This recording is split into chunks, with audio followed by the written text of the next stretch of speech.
Feliz noche, mis hermanos. El día de hoy vamos a continuar con nuestra serie de estudios de esta campaña. Recuerden que vamos a estudiar 5 P's y el día de hoy nos corresponde la P de la prueba. Así que los invito a que puedan acompañarme y orar en sus hogares conmigo.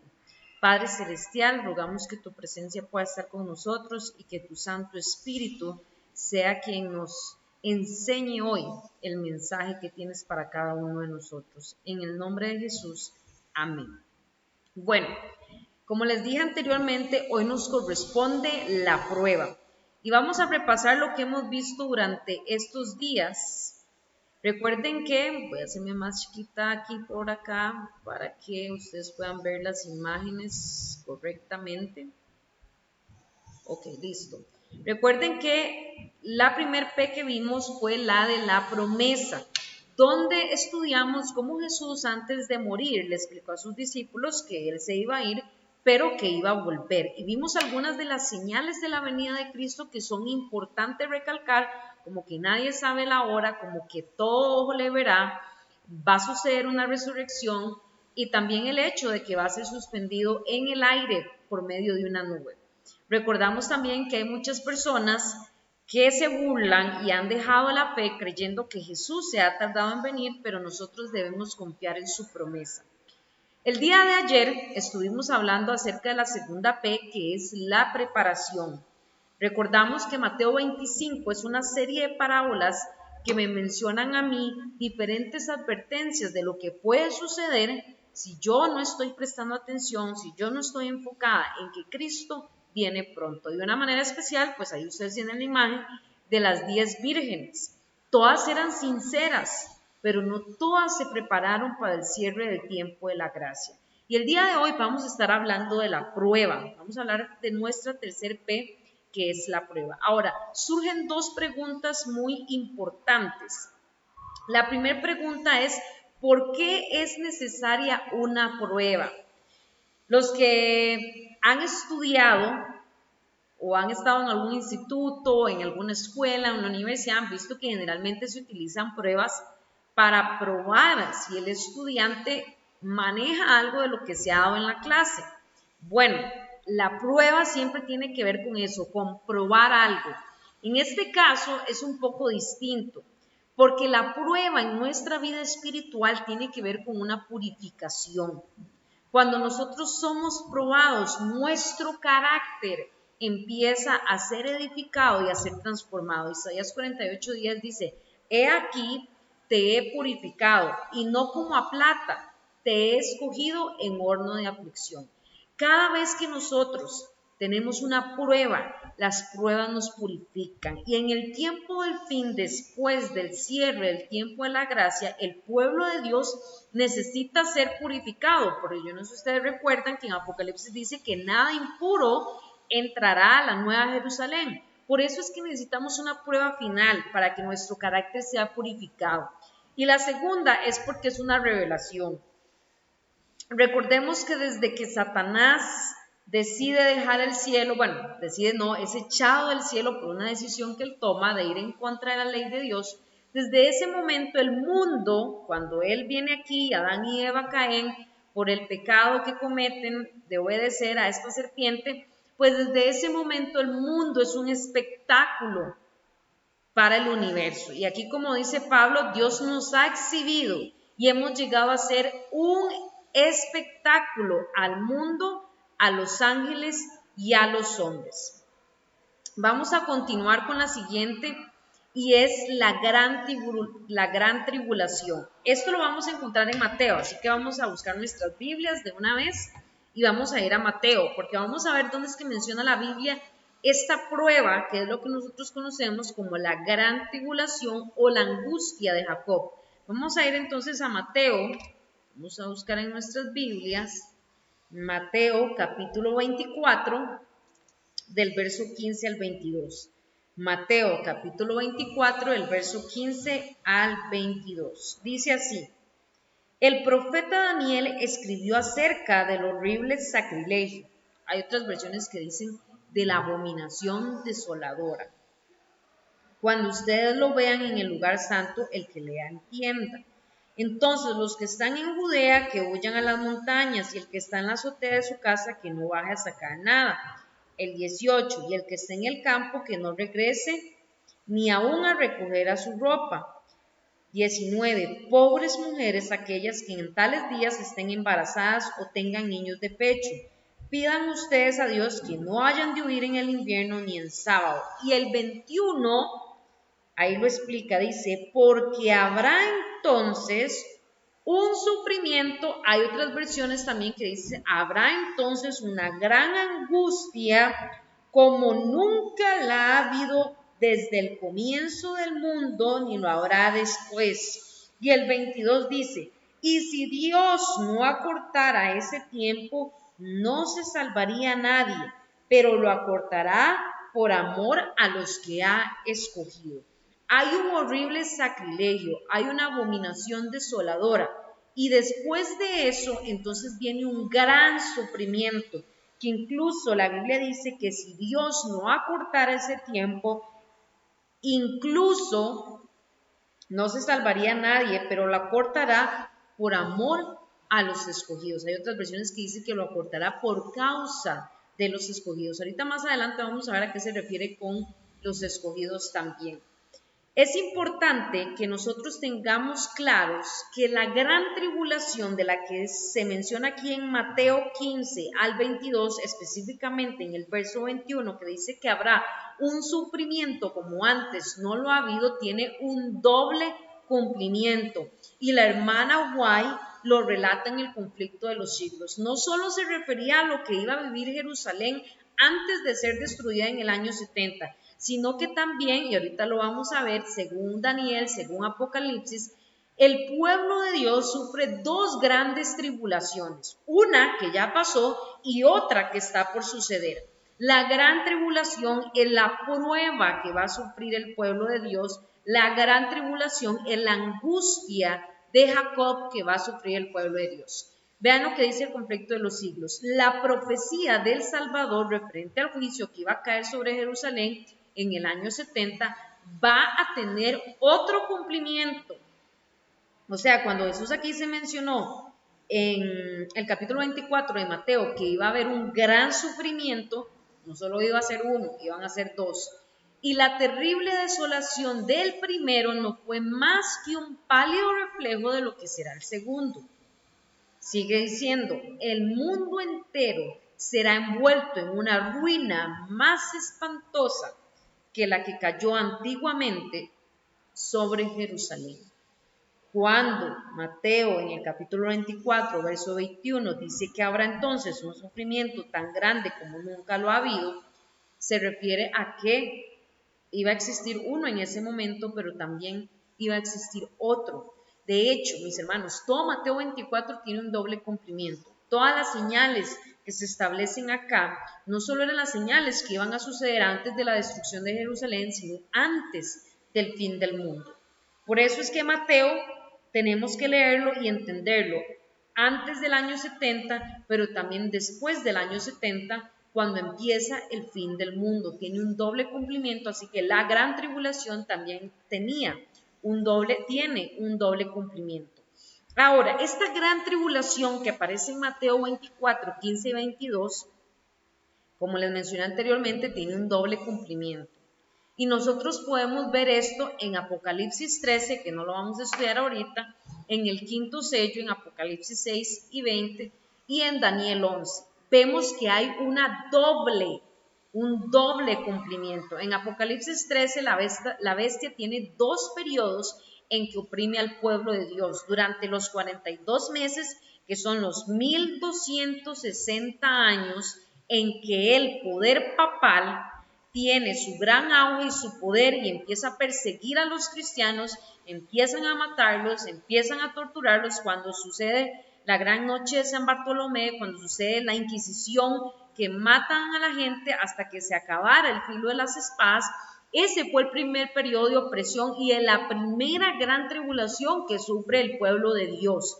Recuerden que este periodo de los 1260 años termina en el año 1798 con la Revolución Francesa. Eso lo vimos el lunes. Y de ahí en adelante es que inicia el fin del mundo. Ahora, ese no va a ser el único periodo de opresión, va a haber otro. Cuando se sane la herida mortal, ahorita el papado no tiene el poder que tenía en aquel tiempo antes de 1798, pero su herida se va a sanar. Y ese poder va a volver a surgir y va a causar opresión al pueblo de Dios, causándole la gran tribulación. El quinto sello, hay dos grupos de mártires, ya tuvimos los mártires que conocimos en el conflicto de los siglos. La hermana White relata cómo muchos protestantes murieron por la fe.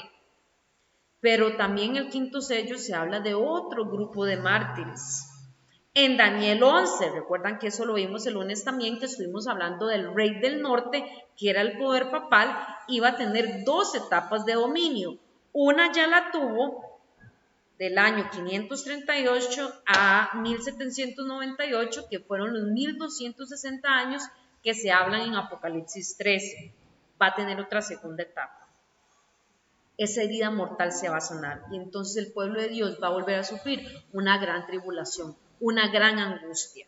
Es importante que tengamos esto claro porque no solo Mateo tiene este doble cumplimiento, sino también podemos ver que en Apocalipsis 13, en el quinto sello y en Daniel 11, también se da una doble, se da la situación dos veces de la gran tribulación. Ahora, vean lo que dice el conflicto de los siglos respecto a esto. Dice, cuando termine el mensaje del tercer ángel, que eso lo vamos a ver mañana, vamos a estudiar los 3 mensajes de los ángeles, así que no se lo pierda. Cuando termine el mensaje del tercer ángel, la misericordia divina no intercederá más por los habitantes culpables de la tierra. El pueblo de Dios habrá cumplido su obra, habrá recibido la lluvia tardía, el refrigerio de la presencia del Señor y estará preparado para la hora de la prueba. Ahí lo dice la hermana White clarísimo. ¿Para la hora de qué? De la prueba que le espera. Cuando Él abandone el santuario, las tinieblas se envolverán a los habitantes de la tierra. Durante ese tiempo terrible, los justos deben vivir sin intercesor. A la vista del santo Dios, nada refrena ya a los malos y Satanás domina por completo a los impenitentes empedernidos. La paciencia de Dios ha concluido. Mis hermanos, la prueba que va a sufrir el pueblo de Dios va a suceder después del cierre del tiempo de la gracia. Como dice aquí el conflicto de los siglos, cuando la paciencia de Dios se haya terminado y ya no haya gracia, ya no haya intercesor, entonces viene la gran tribulación, viene la prueba que le espera al pueblo de Dios, pero el pueblo de Dios va a estar preparado. El pueblo de Dios no va a estar como las vírgenes imprudentes que no tenían aceite extra. El pueblo de Dios van a ser estas vírgenes prudentes que van a tener aceite extra, porque habrán recibido la lluvia tardía, habrán recibido el sello de Dios, que va a hacer que puedan pasar por esa gran tribulación, esa gran angustia que va a tener el pueblo de Dios.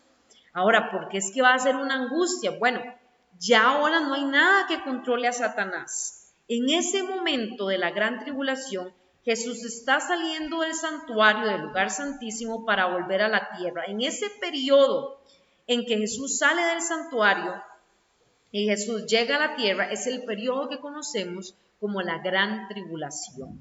Ya nada va a dominar a Satanás y entonces empieza a ser muchísimas cosas que ahorita nos vamos a referir, incluso algunas cosas de las que Satanás va a hacer durante ese tiempo de la gran tribulación. Sigue diciendo acá en el conflicto de los siglos, los que honran la ley de Dios han sido acusados de atraer los castigos de Dios sobre la tierra.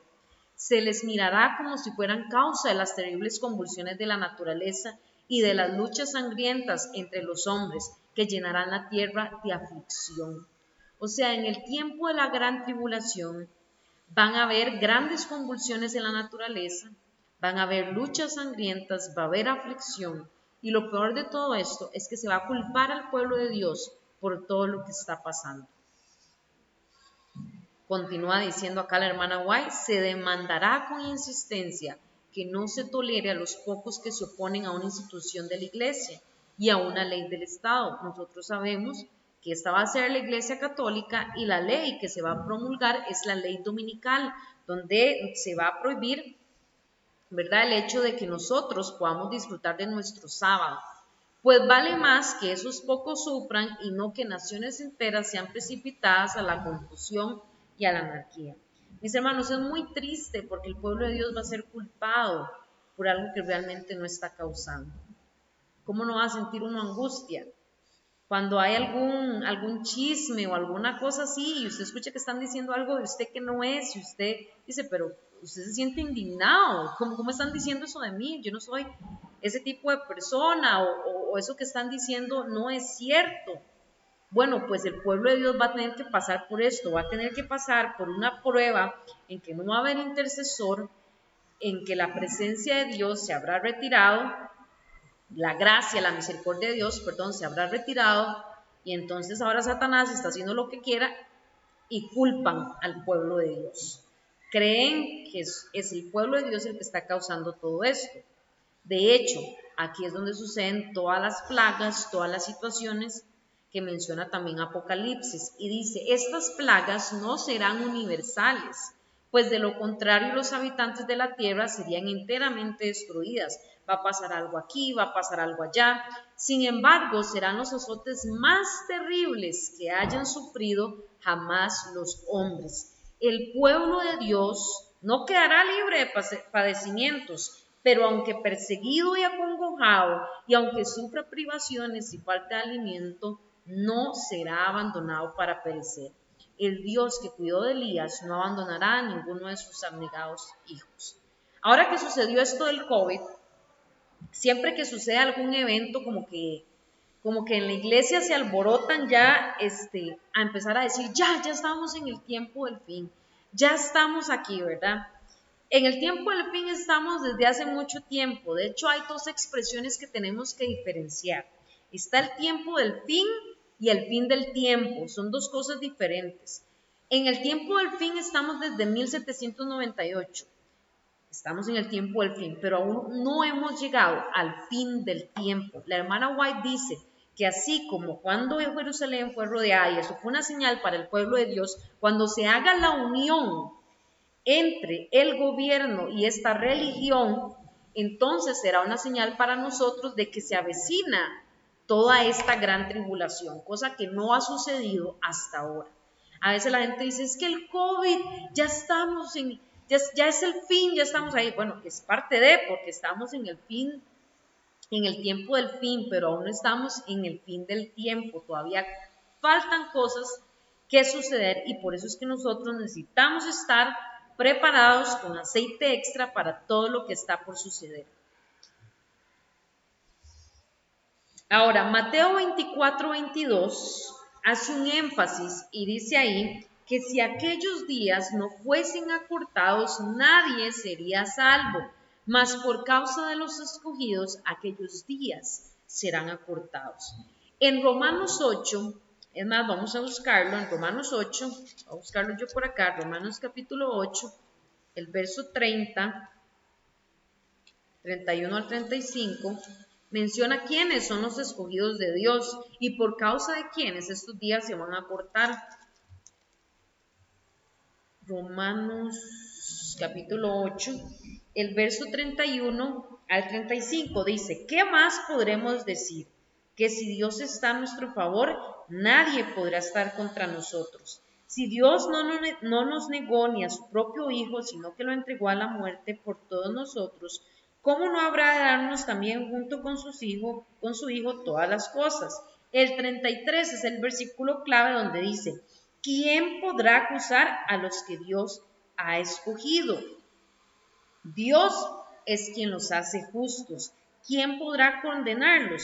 Cristo Jesús es quien murió, todavía quien resucitó y está a la derecha de Dios rogando por nosotros. Los escogidos son todos aquellos que han sido justificados en la fe por el sacrificio que Cristo Jesús hizo, aún cuando usted y yo todavía éramos pecadores.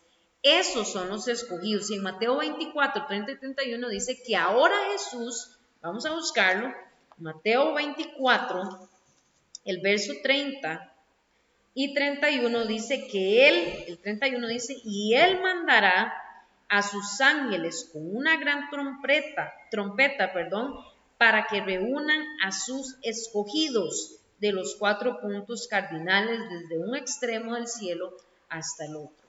Los escogidos son todos aquellos que han aceptado a Jesús como su Salvador y como su Señor.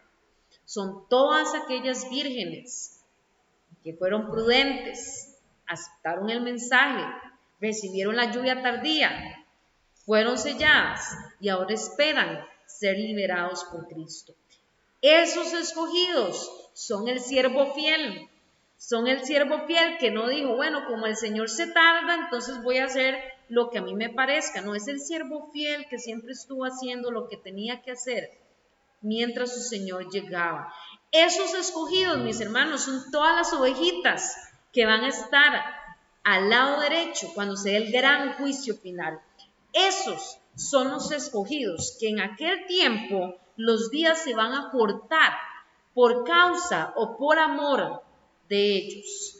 Ahora, hay una parábola que quiero que leamos el día de hoy. Vamos a ir a Lucas, porque estos escogidos son muy bien representados en esta parábola. Yo creo que algunos la han leído, la parábola de la viuda y el juez injusto. Vamos a ir a Lucas 18. En Lucas 18 tenemos la parábola de la viuda y el juez. Voy a leerla desde acá, usted puede leerla también ahí. Dice, Jesús les contó una parábola para enseñarles que debían orar siempre. ¿Recuerdan la preparación de ayer? Velar, orar, estar activos. Bueno, esta viuda tenía muy claro eso. ¿Por qué? Porque era intensa. Vean, antes de leer la historia, yo me acuerdo que de chiquita, una de las cosas que a mí mi papá y mi mamá me decían era es que usted es muy intensa, usted es muy necia y a veces, bueno, a pesar de que crecí y demás, yo creo que todavía soy muy intensa con las cosas que quiero.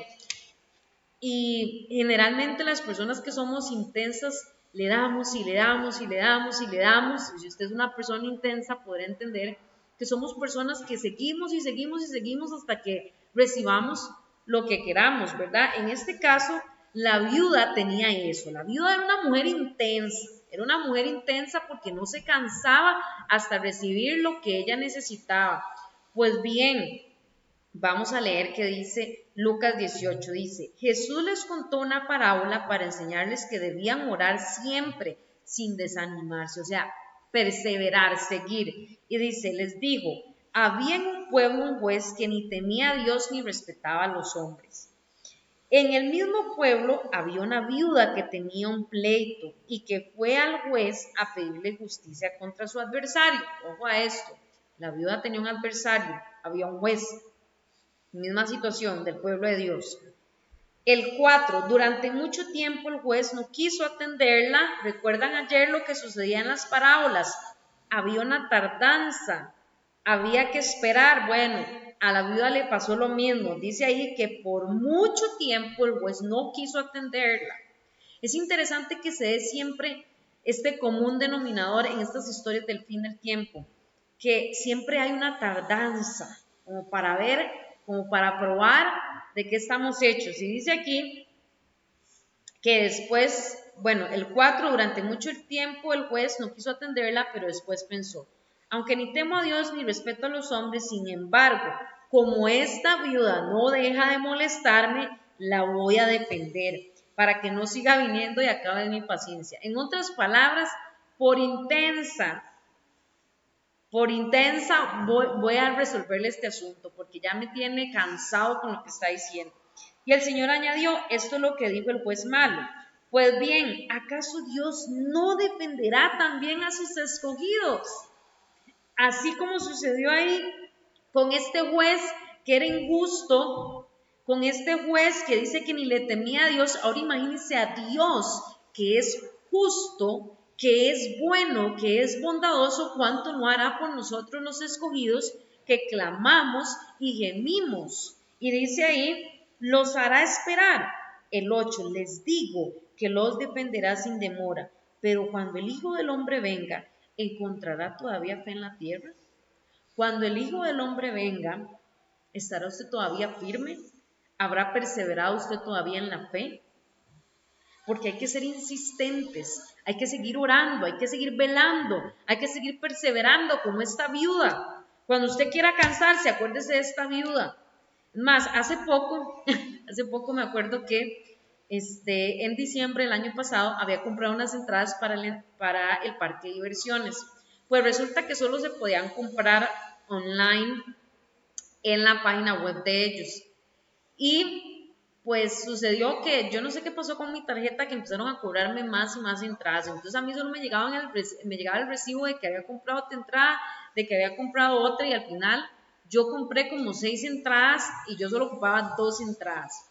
Y me acuerdo que yo apliqué la de la viuda. Yo empecé a llamar y a llamar al parque y a llamar, y yo les decía, buenas, es que necesito que me vuelvan el dinero. Buenas, y yo llamaba, vea, es más, yo me proponía llamar por lo menos cada 2 días, a ver si ya estaba. Ustedes no van a creer, pero pasó diciembre, pasó enero, pasó febrero y a mí no me devolvían el dinero. Incluso llamé al banco porque hay una transacción que usted puede hacer para que a usted le devuelvan ese dinero porque usted no lo gastó, se lo gastó alguien más. Ahorita no recuerdo el nombre, pero yo llamé, yo les dije, bueno, no sé, el parque de diversiones me está robando porque me está agarrando plata.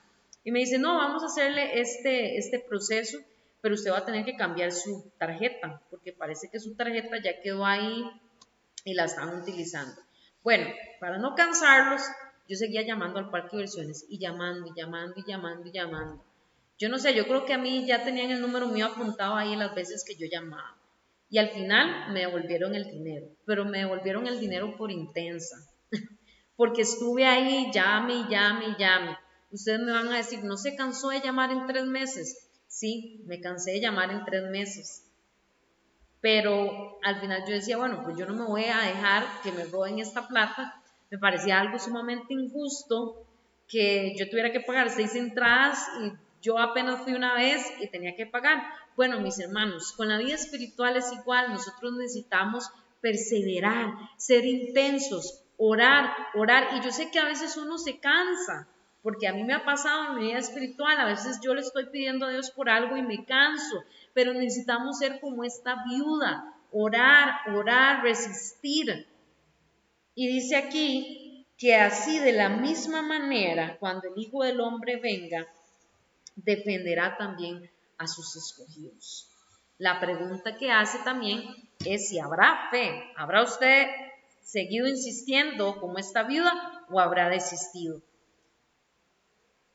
En Mateo 24 también se dice, voy a poner esto por acá, porque estas son partes importantes que van junto a la gran tribulación, dice, porque se levantarán falsos cristos y falsos profetas y harán grandes señales y prodigios de tal manera que engañarán, si fuere posible, otra vez, aquí la frase, a los escogidos. Si fuere posible, ¿a quiénes? A los que han profesado que Jesucristo es su Salvador. Es muy importante tener esto claro, nosotros no podemos estudiarlo acá porque es todo un tema, pero si usted quiere repasar el tema, en 2 de Tesalonicenses, el capítulo 2, Pablo menciona este tema de ese Cristo, ¿verdad? Y aquel que él llama el hombre malvado, el que está condenado a la perdición, el hijo de pecado. Él habla acerca de esto, por si quieren estudiarlo más adelante. En la gran tribulación, cuando se esté llevando a cabo esta gran angustia que va a pasar el pueblo de Dios, Satanás, como no va a tener ninguna restricción, entonces va a hacer ciertas cositas. Una de estas, y la hermana White las menciona en eventos de los últimos días, es que tratará de falsificar la segunda venida de Cristo. Esto es un acto muy, muy astuto de parte de Satanás, porque el pueblo de Dios va a estar angustiado, el pueblo de Dios va a estar esperando la segunda venida de Cristo, va a estar en un momento muy vulnerable. Yo no sé si usted la ha pasado, cuando usted tiene hambre, cuando usted no ha dormido, cuando está en problemas, uno se vuelve muy vulnerable. Y entonces Satanás se hará pasar por Cristo. pero las enseñanzas de este falso Cristo no estarán de acuerdo con las Sagradas Escrituras.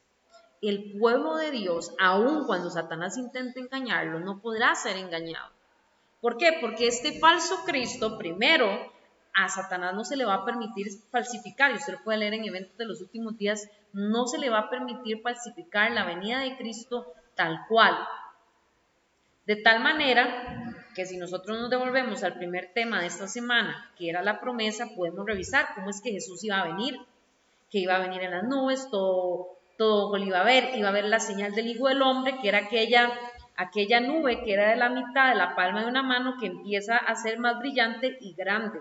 Hay muchas cosas, podrá falsificar algunas, pero no se le va a permitir falsificar completamente la segunda venida de Cristo. Y esto va a pasar en la gran tribulación, en la gran angustia. Y merced, dice aquí la hermana White, a los dos errores capitales, el de la inmortalidad del alma y el de la santidad del domingo. Satanás en ese momento va otra vez a jugar con el día de reposo que Dios estableció. Y mis hermanos, ustedes pueden leerlo en Eventos de los Últimos Días. Esto de la inmortalidad del alma es algo serio. Es algo serio porque en ese tiempo muchos familiares, muchos demonios van a representar a familiares nuestros que se han muerto. Y la hermana White dice que tocarán los sentimientos más profundos de nuestro corazón. Por eso es que tenemos que estar cimentados y afianzados en la palabra de Dios. Porque cuando usted vea a un ser querido que murió y usted lo vea y es igual a su ser querido, habla igual, tiene los mismos gestos, hasta le está contando cosas que solo usted y él sabían. Como dice la Biblia, el que mire que está firme, que no caiga, porque Satanás va a estar desatado. Ahí sí va a estar desatado literalmente. Y van a estar estos tipos de errores, la falsificación de Cristo, la inmortalidad del alma y la santidad del domingo. Ahora, la gran tribulación siempre ha sido comparada con la angustia de Jacob, que se relata en Génesis 32. Aquí yo les resumí un poquito el contexto de la historia de Jacob. Esaú, que era el hermano de Jacob, pero que ahora se había convertido en su enemigo, venía con 400 hombres armados hasta los dientes para destruir a Jacob y a su familia. ¿Cómo no va a tener usted angustia sabiendo que vienen 400 hombres armados contra usted? Bueno, el pueblo de Dios también va a tener angustia porque va a haber gente armada buscándolos a ellos. Jacob y su familia estaban completamente indefensos ante la amenaza. Jacob temía que el pecado que había cometido 20 años antes impediría que Dios lo protegiera.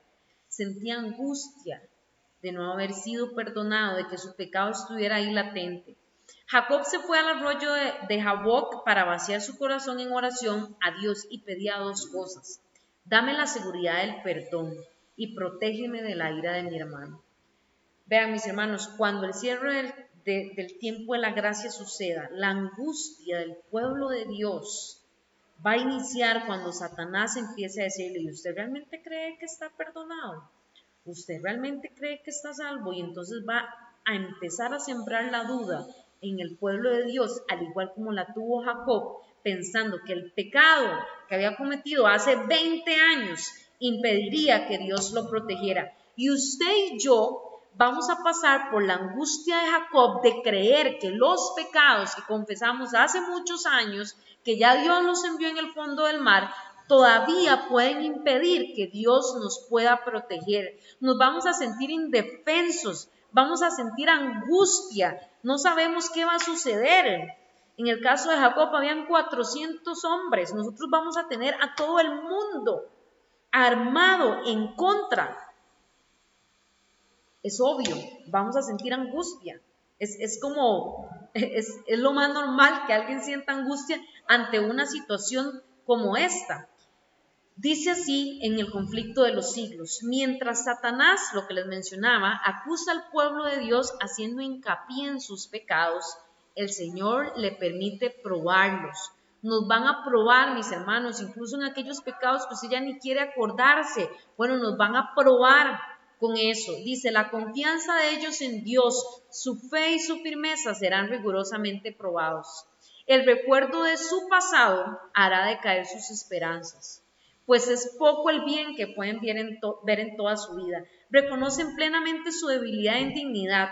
Satanás trata de aterrorizarlos con la idea de que su caso es desesperado. Y ojo, esto Satanás lo hace incluso antes de la gran tribulación. Le hace creer a usted que usted no merece el amor de Cristo. Le hace creer a usted que sus pecados son demasiado grandes como para que Dios los perdone. Sigue diciendo aquí, espera así aniquilar su fe, hacerle ceder a sus tentaciones y alejarlos de Dios. Ustedes saben que la angustia de Jacob, vamos a ir a leer unos cuantos textos, vamos a ir a Génesis y vamos a buscar en el capítulo 32, vamos a buscar algunos versos del capítulo 32, vamos a leer ahí del 9 al 11, Génesis 32 del 9 al 11. Dice, pues pensó, si Esaú viene contra un grupo y lo ataca, el otro grupo podrá escapar. Él viendo a ver, ¿verdad? ¿Cómo se iba a salir de esas? El 10 dice, luego comenzó a orar, Señor, Dios de mi abuelo Abraham y de mi padre Isaac, que me dijiste que regresara a mi tierra y a mis parientes y que harías que me fuera bien. Vea el 11, como él ya se sentía que no merecía, dice, no merezco la bondad y la fidelidad con que me has tratado. Yo crucé este río Jordán sin llevar nada más que mi bastón y ahora he llegado a tener 2 campamentos. El 12, por favor, sálvame de las manos de mi hermano Esaú. Tengo miedo, vea lo que él dice, tenía miedo, tenía angustia. Tengo miedo de que venga a atacarme y mate a las mujeres y a los niños. Esa angustia que tuvo Jacob es la angustia que va a tener el pueblo de Dios. Pero eso es una prueba, como lo vimos al inicio, para que nuestra vida sea purificada y para que ante el universo sea revelado que nosotros seguimos a Dios no por las circunstancias, no por cómo está mi situación actual, sino por amor. En el verso 24 al 30 dice, junto el 25 dice, cuando Jacob quedó solo, un hombre luchó con él hasta que amaneció. Pero como el hombre vio que no podía vencer a Jacob, lo golpeó en la coyuntura de la cadera y en esa parte se le zafó a Jacob mientras luchaba con él. El 27, entonces el hombre le dijo, suéltame porque ya está amaneciendo. Y sigue diciendo, si no me bendices, no te soltaré, contestó Jacob. Si no me bendices, no te soltaré. ¿Cómo te llamas?, preguntó aquel hombre. Me llamo Jacob. Entonces el hombre le dijo, ya no te llamarás Jacob, tu nombre será Israel, porque has luchado con Dios y con los hombres y has vencido. La angustia de Jacob también termina aquí, termina diciendo, ya luego Jacob y Esaú se reconcilian, dice que tu nombre será Israel porque has luchado con Dios. Hay una diferencia de luchar contra Dios y luchar con Dios. Yo no sé si ustedes han tenido angustias, porque no es la única angustia que vamos a sufrir. Claro, la angustia de la gran tribulación va a ser mayor a cualquier angustia que podamos haber experimentado en esta tierra, pero hay momentos en que nuestra angustia es tan grande que nosotros luchamos con Dios. Yo no sé si usted lo ha experimentado, pero a mí me ha pasado que hay situaciones en que yo lucho y que uno está orando y uno le está pidiendo a Dios que se manifieste, que uno cree no merecer esto, que uno no cree merecer lo otro, que tal vez la bondad de Dios es demasiado grande para lo que yo soy, y es una angustia que uno puede sentir, y Satanás se aprovecha de nuestras angustias, pero es ahí en el momento más oscuro, en cuando nos sentimos más mal, cuando sentimos que no somos lo suficiente para que Dios nos dé su amor, que necesitamos luchar con Dios. Necesitamos agarrarnos y decirle a Dios, Señor, hasta que usted no me bendiga, yo no me voy a levantar de aquí. Hasta que usted no me bendiga, yo voy a seguir luchando con usted. Y esa lucha, mis hermanos, es la perseverancia. es el velar, es el orar, es el estar activo, pero es luchar con Dios. La hermana White menciona acerca de esta lucha y quiero compartirlo con ustedes. Los que no están dispuestos a negarse a sí mismos y a luchar desesperadamente ante Dios, a orar y a obtener su bendición, no lo conseguirán. Si usted no lucha, mi hermano, si usted no lucha, usted no lo va a conseguir. Usted necesita luchar. Dios necesita ver que usted se agarra de Él, que permanece en Él. Y usted le dice, hasta que usted no me bendiga, no voy a dejar de luchar. A mí me han pasado experiencias en mi vida espiritual que yo he sentido que ya no puedo más.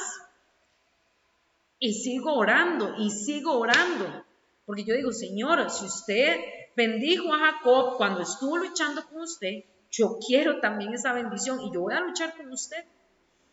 Y vea lo que dice la hermana White tristemente, cuán pocos cristianos saben lo que es luchar con Dios, cuán pocos son los que jamás suspiraron por Dios con ardor hasta tener como intención todas las facultades del alma.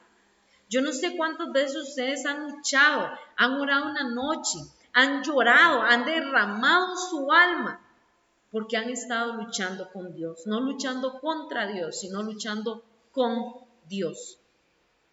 El tiempo de angustia, cual nunca fue después que hubo gente, se iniciará pronto, mis hermanos.